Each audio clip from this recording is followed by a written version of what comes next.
CMS, ये 3 लफ्ज़ आपको बहुत सुनने को मिलेंगे और ख़ास तौर पे जब आप हमारे लर्निंग जर्नी में जैसे जैसे ग्रो करेंगे you will get to hear these 3 letters काफ़ी ज़्यादा. CMS. So what exactly is a CMS? A CMS is a content management system. मेरे साथ रिपीट करें. Content, C for content, M for management, S for system. CMS is a content management system. थोड़ा सा सोचें और लिखें अपने एक पेन और पेपर पे कि कंटेंट मैनेजमेंट सिस्टम क्या हो सकता है. What exactly is a content management system. कुछ आइडियाज आ रहे हैं आपको. तो as the name says, a content management system allows you to manage content.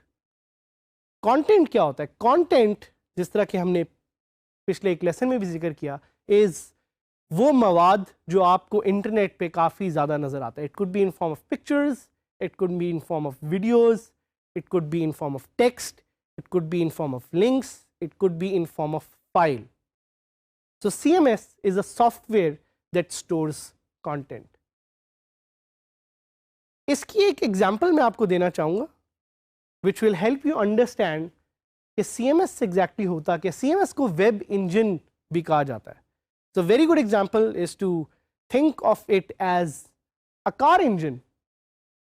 जिस तरह गाड़ी को चलाने के लिए एक इंजन होता है और काफ़ी ऐसी गाड़ियाँ हैं जिनमें सेम इंजन इंटरनली लगा हुआ होता है, इसी तरह CMS is the engine of the web.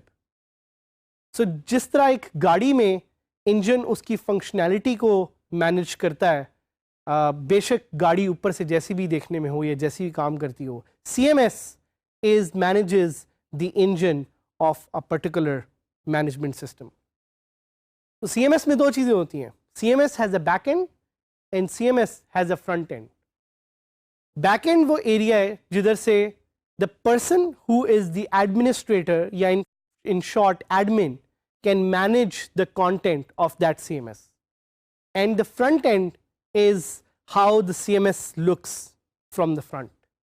तो काफ़ी ज़्यादा वेबसाइट्स जो आप इंटरनेट पे विजिट करते हैं, in fact more than 70% of the entire web is powered by different kinds of CMS, different kind of content management system.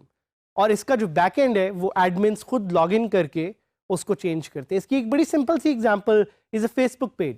तो फेसबुक पेज अगर आप में से कुछ लोगों ने बनाया हो या विजिट किया हो, यूज़ किया हो, तो जिस तरह आप उसकी एडमिन सेटिंग्स में जाके कंटेंट अपलोड करते हैं, वैसे ही CMS के बैकएंड से जाके आप कंटेंट अपडेट कर सकते हैं और फ्रंट एंड पे वो आपके यूजर्स को नजर आएगा. CMS की एक बहुत खास चीज ये है कि CMS allows you to use templates. So engine अंदर से जैसा मर्जी हो, सामने से जो गाड़ी की एक लुक होती है वही आपको नजर आती है, वैसे ही CMS के सामने थीम्स होती हैं, CMS के सामने टेम्पलेट्स होती हैं और वो थीम्स को चेंज करके you can change the look and feel of a website, बेशक अंदर से इंजन जैसा भी हो. तो there are many types of CMS. बहुत सारे डिफरेंट तरह के कंटेंट मैनेजमेंट सिस्टम हैं जो एग्जिस्ट करते हैं या अवेलेबल हैं. उनमें से कुछ फ्री हैं, कुछ पेड हैं. हमने ऑलरेडी डिस्कस किया कि WordPress is one of the very great examples of a CMS that is free and easy to use. And WordPress का ही ये कोर्स है और इस पर हम यही एक्सप्लोर करेंगे कि वर्डप्रेस को यूज़ करते हुए आप कैसे नई वेबसाइट्स बना सकते हैं, फंक्शनैलिटी अपडेट कर सकते हैं. But again it's important to know कि CMS की क्या ख़ास फीचर्स होती हैं.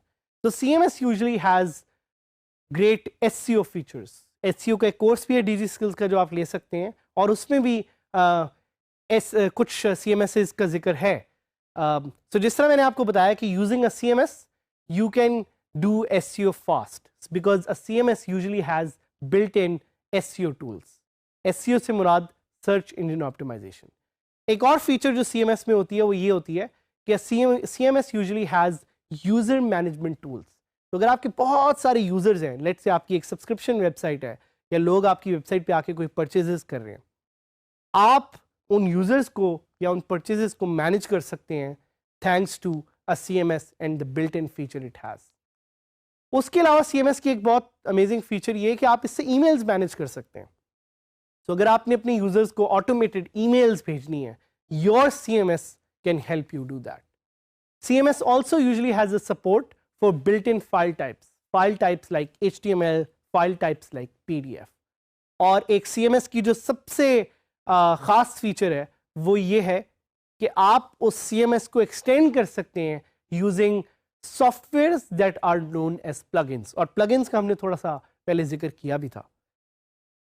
इसके अलावा CMS की एक बहुत ज़बरदस्त फीचर ये है कि you can use it to track file changes. तो अगर आपकी फाइल में कुछ चेंजेस हैं आप वो देख सकते हैं। उसके अलावा आप फाइल्स को वहाँ से ही एडिट करने की फंक्शनैलिटी को भी यूज़ कर सकते हैं। That's also a very big advantage of a CMS। तो आपके ज़हन में क्वेश्चन आएगा, is WordPress the only CMS? The short and sweet answer to that is no, WordPress is not the only CMS, but yes, WordPress is one of the best CMSs to use out there। एक और question आप पूछ सकते हैं कि why do people use CMS?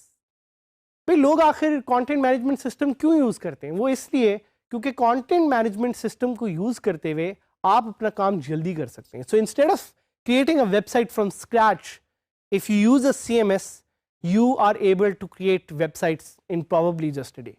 So people use it for ease and for comfort and for speed।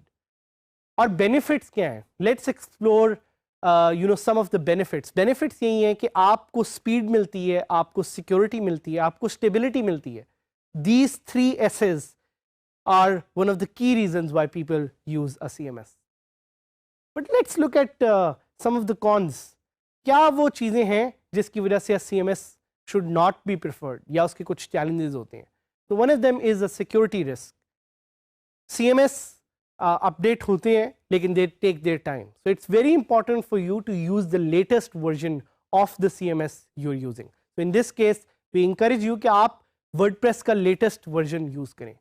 और कभी कभी CMS को अपडेट करने में डिज़ाइन में कुछ challenges होते हैं because CMS एक certain way में कोड हुआ होता है।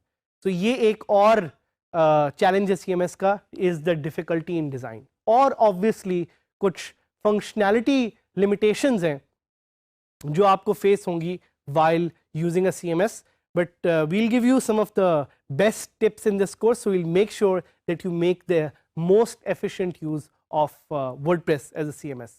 Last question, what are some of the popular CMSs? So there is Drupal, there is Joomla। We'll be talking more about these CMSs in detail, but for now just try to understand that CMS is the base engine of your website। A CMS will help you do automated emails, a CMS will help you connect your website to social media, a CMS will help you with user management, a CMS will help you with content management। So we'll get to learn more about CMSs in the future, in future lessons, and specifically how to use WordPress effectively as a content management system।